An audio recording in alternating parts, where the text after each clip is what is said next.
మీ జీవిత లక్ష్యాలను సాధించే ప్రయత్నంలో గమ్యం వైపు కదలండి. గురువర్యుల పట్ల మీ అంకితభావం మాటల్లో కాక క్రియారూపంలో కనపరచండి.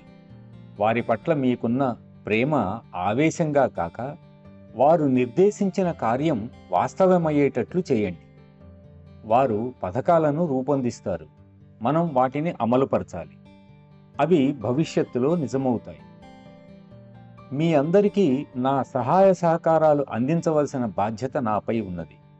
పనిచేయటం మీ వంతు, సహాయం అందించటం నా వంతు అని గుర్తుంచుకోండి.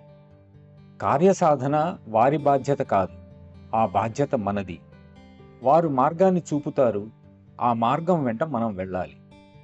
గమ్యాన్ని చూపించేది వారు, చేరేది మనం. మనమెలా తయారు కావాలో సూచించేది వారు, తయారయ్యేది మనం. అందువల్ల ఇది మన బాధ్యత, మన కర్తవ్యం, అదే మన జీవితాశయం. వారు చెప్పిన దాన్ని సాధించినప్పుడు మన జీవితాలకు సాఫల్యత ఏర్పడుతుంది.